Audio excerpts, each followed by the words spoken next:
Stock market में invest करने से पहले हमें कुछ बेसिक चीज़ों के बारे में ज़रूर पता होना चाहिए। आज हम बात करेंगे ऐसे 2 टॉपिक्स के बारे में जो देखने में बेसिक्स हैं, लेकिन बहुत ज़्यादा इम्पोर्टेंट टॉपिक हैं। पहला टॉपिक है मार्केट कैपिटलाइज़ेशन का और दूसरा टॉपिक है ईपीएस का यानी अर्निंग पर शेयर। ये 2 चीज़ें मिलकर हमें ये बताती हैं कि कंपनी कितने प्रॉफ़िट में है और कितनी बड़ी है। यानी ये 2 चीज़ों से ही कंपनी की फंडामेंटल की शुरुआत होती है। और इस वीडियो के एंड में मैं आपको एक और हिंट दूँगा जिससे कि आप अपनी स्टडीज़ को और ज़्यादा रिफ़ाइन कर सकते हैं और 2 चीज़ें ऐसी और बताऊँगा मैं आपको जिससे आप अपने फंडामेंटल एनालिसिस को और बेटर कर सकते हैं। जय हिंद दोस्तों, मेरा नाम है मोहित गोयल। मैं पेशे से चार्टर्ड अकाउंटेंट हूँ। मैं आपकी स्टॉक मार्केट की एजुकेशन को और बढ़ाने में आपकी हेल्प करना चाहता हूँ। सबसे पहले हम बात करते हैं मार्केट कैपिटलाइज़ेशन के बारे में, जिसे शॉर्ट में मार्केट कैप भी बोला जाता है। मार्केट कैप का मैथमेटिकल फार्मूला है number of share multiplied by price पर शेयर। यानी मार्केट कैप आपको वो वैल्यू बताती है जो कंपनी की टोटल वैल्यू है इस टाइम। सपोज किसी कंपनी का शेयर का प्राइस 100 रुपया चल रहा है और उस कंपनी के 1 करोड़ शेयर्स हैं, तो जब हम इनको आपस में मल्टीप्लाई कर देंगे तो बन जाएगा 100 करोड़ रुपया यानी मार्केट कैप। आज की डेट में अगर हमें उस कंपनी को पूरी तरह से खरीदना है तो हमें 100 करोड़ रुपया देना पड़ेगा ताकि वो कंपनी हमारी हो सके। मार्केट कैप के हिसाब से हम अपनी कंपनीज को 4 तरीके से डिवाइड कर सकते हैं। सबसे पहले है लार्ज कैप कंपनीज। ये वो कंपनीज होती हैं जिनका मार्केट कैप बहुत ज़्यादा बड़ा होता है। इनमें ग्रोथ के चांसेस कम होते हैं लेकिन सेफ्टी ज़्यादा मिलती है। उसके बाद आती है मिड कैप कंपनीज। ये जस्ट लार्ज कैप के नीचे वाली कंपनीज होती हैं। इसमें लार्ज कैप से थोड़ा ज़्यादा रिस्क होता है और थोड़ी ज़्यादा ग्रोथ के चांसेस होते हैं।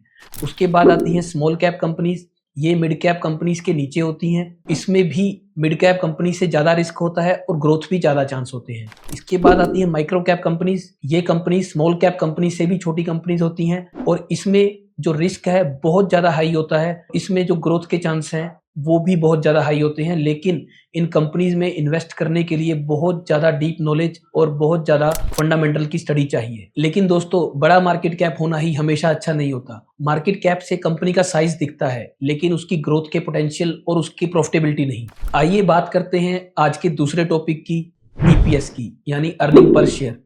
अर्निंग पर शेयर का मैथमेटिकल फॉर्मूला होता है profit divided by number of shares. यानी कंपनी का जितना प्रॉफिट एक साल के अंदर आया उसको अगर हम आउटस्टैंडिंग नंबर ऑफ शेयर से डिवाइड कर देंगे तो हमें अर्निंग पर शेयर आ जाएगा। सोचिए, कंपनी का प्रॉफिट एक पूरा पिज्जा है और उसके जो स्लाइसिस होते हैं वो होते हैं कंपनी के शेयर्स। ईपीएस हमें बताता है कि एक स्लाइस कितना बड़ा है, यानी प्रॉफिट पर शेयर कितना बड़ा है। एग्जाम्पल के तौर पे समझिए कि कंपनी ने अगर 100 करोड़ रुपए का प्रॉफिट कमाया है और उसके 10 करोड़ शेयर आउटस्टैंडिंग है तो उसका ईपीएस आएगा 10 रुपए का। वहीं अगर कंपनी ने 200 करोड़ रुपए का प्रॉफिट कमाया है और उसके 50 करोड़ शेयर आउटस्टैंडिंग है तो ईपीएस आएगा 4 रुपए का। ईपीएस भी 2 प्रकार का होता है। पहला होता है बेसिक ईपीएस। अभी जो हमने कैलकुलेशन की वो एक बेसिक ईपीएस के थ्रू की। इसके अलावा होता है डिल्यूटेड ईपीएस। डिल्यूटेड ईपीएस में क्या होता है, कंपनी कई बार ईसोप इशू कर देती है या कन्वर्टिबल डिबेंचर्स इशू कर देती है जो इन फ्यूचर कभी ना कभी कन्वर्ट होकर शेयर्स में ट्रांसफर हो जाएंगे। डिल्यूटेड ईपीएस से हमें पता चलता है कि जो फ्यूचर में शेयर में कन्वर्ट होने वाली चीजें हैं उनको कंसिडर करके आज की डेट में कंपनी का प्राइस क्या आ रहा है। ईपीएस के जरिए हम यह पता कर सकते हैं कि कंपनी पर शेयर कितना पैसा कमा रही है। यानी हम जो कंपनी को आज पैसा दे रहे हैं तो हमें फ्यूचर में कंपनी कितना पैसा रिटर्न कर सकती है। लेकिन एक वार्निंग, ईपीएस अकेला ही काफी नहीं है। कई बार हाई ईपीएस वाली कंपनीज का शेयर प्राइस भी हाई होता है। इसके कारण शेयर कई बार ओवर वैल्यूड भी हो जाता है। इसके लिए दूसरे कंसेप्ट काम में आते हैं जो मैंने आपको शुरू में हिंट दिया था, जिसे बोलते हैं पी रेशो और पैग रेशो। इसके बारे में हम एंड में बात करेंगे। आज हमने 2 कंसेप्ट सीखे। पहला सीखा मार्केट कैप और दूसरा सीखा अर्निंग पर शेयर। इनकी इंपॉर्टेंस क्या है? मार्केट कैप की सबसे बड़ी इंपॉर्टेंस ये है कि इससे हमें पता चलता है कि कंपनी का साइज क्या है। ज्यादातर लोग कंपनी के साइज को शेयर के प्राइस से कंफ्यूज करते हैं। हम एक एग्जांपल के लिए लेते हैं सुज़लोन और एमआरएफ। सुज़लोन का शेयर आज की डेट में 55 रुपीज का है और एमआरएफ का शेयर 1,46,000 रुपए का है। तो ज्यादातर लोग को लगता है कि एमआरएफ की कंपनी बड़ी है, लेकिन ऐसा नहीं है। एमआरएफ की जो मार्केट कैप है वो 62,000 करोड़ के करीब है और जो सुज़लोन की मार्केट कैप है वो 74,000 करोड़ के आसपास की है। यानी सुज़लोन कंपनी 10,000 करोड़ रुपए से भी ज्यादा महंगी है एमआरएफ की कंपनी से। और ये हमें किस चीज से पता चला? हमें पता चला मार्केट कैप से। शेयर प्राइस को कंपेयर नहीं किया जा सकता, हमें हमेशा कंपनी के साइज को कंपेयर करने के लिए कंपनी की मार्केट कैप को ही कंपेयर करना है। वहीं आज का दूसरा टॉपिक था हमारा अर्निंग पर शेयर का। अर्निंग पर शेयर को हम कभी भी अकेला यूज नहीं कर सकते।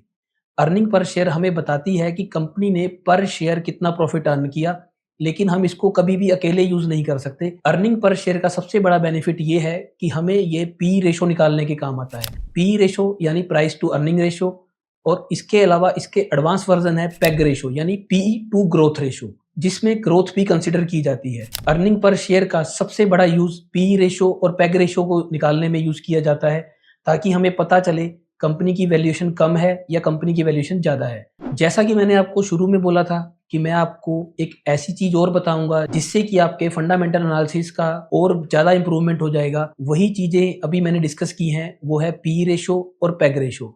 इसके लिए मैं अपनी अगली वीडियो लेकर आऊंगा जो स्पेशल पी रेशो और पेग रेशो पर होगी, और आप उस वीडियो के जरिए जानेंगे कि इन दो रेशोज को कैसे यूज़ किया जाता है और इसके जरिए कंपनी की वैल्यूएशन को कैसे चेक किया जाता है। आज की वीडियो में इतना ही। अगर आपको मेरा कंटेंट अच्छा लगे तो इसे अपने दोस्तों के साथ जरूर शेयर कीजिए और मेरे चैनल को जरूर सब्सक्राइब कर लीजिए।